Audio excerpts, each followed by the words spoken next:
آقا کریم کا انداز تکلم انتہائی سادہ، عام فہم، سلیس، نکھرا ہوا، شستہ، اور جو اہم چیز ہوتی 3 مرتبہ دہرا کے بیان کرنے کا انداز، لیکن اس کے باوجود بھی کسی خارجی سبب سے، کسی وجہ سے کسی کو اس کی مزید تفصیل چاہیے یا کوئی سمجھ نہیں پایا تو وہ اٹھ کے عرض کرتا رائنا یا رسول اللہ، حضور ہماری رعایت کر دیجئے، یعنی یہ مسئلہ شرعی ہمیں سمجھ میں نہیں آیا یا یہ مسئلہ مزید اس کی تفصیل چاہیے، تو آقا کریم علیہ السلام دوبارہ ارشاد فرما دیتے، سے بارہ ارشاد کر دیتے۔ مکے میں یا بندہ پکا مومن تھا یا پکا کافر تھا، منافقت مکے میں نہیں تھی۔ جب حضور علیہ السلام مدینے میں تشریف لائے تو منافقت کا بھی آغاز ہو گیا، تو وہ بھی حضور کی مجلسوں میں بیٹھتے، اور جب صحابہ پوچھتے رائنا یا رسول اللہ، حضور ہماری رعایت کیجئے، تو وہ بھی اپنی زبان کو تھوڑا سا بل دے کر کے رائنا کو رائی نہ پڑھتے، لینم بِأَلْسِنَتِهِمْ، اپنی زبان کو تھوڑا سا مروڑ کے۔ تو یہ لغت یہود میں گالی تھی، یا رائی عربی میں چرواہے کو کہتے، تو رائینا کا مطلب پھر یہ ہوا۔ تو وہ اس طرح بظاہر وہ مسئلہ پوچھ رہے ہوتے، لیکن وہ اندر کا جو خبث تھا اس کا اظہار کر رہے ہوتے۔ حضرت سعد بن معاذ رضی اللہ تعالی عنہ لغت یہود سے واقف تھے۔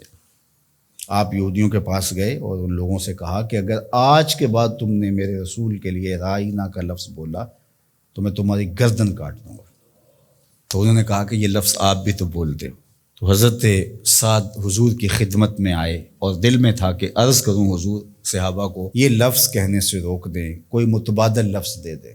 قبل اس سے کہ یہ آ کے عرض کرتے جبریل پہلے پہنچ گئے تھے کہ یا ایھا الذین آمنوا لا تقولوا رائنا، اے ایمان والو میرے نبی کے لیے رائنا کا لفظ نہیں بولنا۔ تمہاری نیت ٹھیک، تمہارا لہجہ اچھا، تمہاری رواں رواں سے عقیدت پھوٹ رہی ہے، تمہاری آنکھیں حیا سے جھکی ہوتی ہیں جب رائنا کہہ رہے ہو، تمہارے دل کشکول بنے ہوتے ہیں جب رائنا کہہ رہے ہوتے ہو، عقیدتوں کے سانچے میں ڈھلے ہوتے ہو تم یہ لفظ بولتے ہوئے، لیکن یہ وہ لفظ ہے جس کے پہلو میں کھڑے ہو کے میرے نبی کی اہانت کا امکان پایا جاتا ہے۔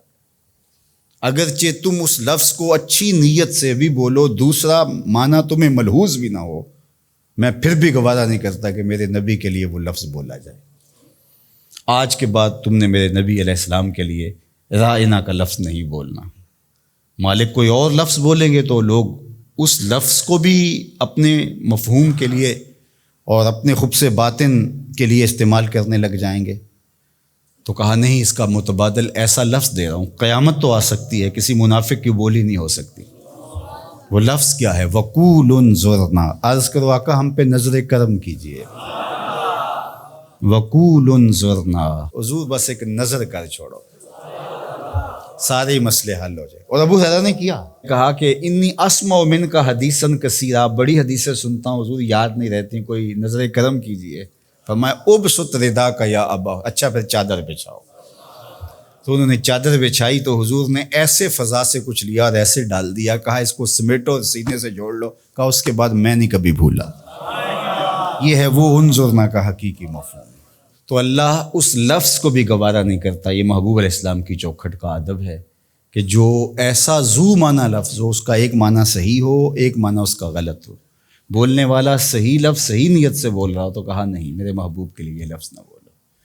اللہ اکبر۔ تو یہ حضور کا ادب ہے جو حضور کے حقوق میں سے ہے۔ ادب کو ملحوظ رکھنے والوں نے تو کمال ہی کر دی۔ حضرت صائب بن یزید دیکھیے، وہ فرماتے ہیں کہ مسجد نبوی تھی اور میں ایک کونے میں بیٹھا تھا تو کسی نے مجھے کنکر مارا، میں نے جدھر سے کنکر آیا ادھر پلٹ کے دیکھا تو وہ حضرت عمر تھے رضی اللہ تعالیٰ عنہ۔ تو میں اٹھ کے ان کے پاس چلا گیا، تو وہ فرمانے لگے وہ جو 2 لوگ باتیں کر رہے ہیں ان کو ذرا بلا کے لاؤ۔ تو میں گیا اور ان کو بلا کے حضرت عمر کے پاس لے گیا۔ تو حضرت عمر نے ان سے پوچھا تم کہاں کے رہنے والے؟ انہوں نے کہا جی طائف کے رہنے والے۔ تو حضرت عمر فرمانے لگے تم اگر اس شہر کے رہنے والے ہوتے میں تمہیں سزا دیتا، تم بلند آواز سے بول رہے ہو، جانتے نہیں یہ مسجد رسول اللہ کی ہے۔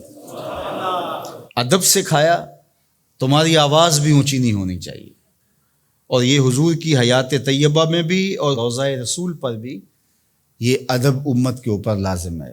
مجھے بڑا دکھ ہوتا ہے جب وہاں جا کے لوگ بدتمیزیاں کرتے ہیں۔ لے سانس بھی آہستہ کے دربار نبی، یہ حضور کی چوکھٹ ہے۔ امام مالک نے 40 سال تک حضور کے روضہ انور کے قریب بیٹھ کے درس حدیث دیا ہے، اور 40 سال میں ایک بار بھی ایسا نہیں ہوا کتاب کے ورق کے پلٹنے کی آواز بھی پیدا ہونے دی۔ یہ حضور کا ادب ہے کہ اپنی آوازوں کو بھی پست رکھا جائے، اپنے لہجوں کو بھی کنٹرول کیا جائے، اور وہ انداز اختیار نہ کیا جائے جو عامیانہ پن سے جڑا ہوا ہو۔ عامیانہ پن سے مخاطبت نہ کی جائے رسول کریم صلی اللہ علیہ وآلہ وسلم سے۔ یہاں لفظ بھی تولنے پڑتے ہیں۔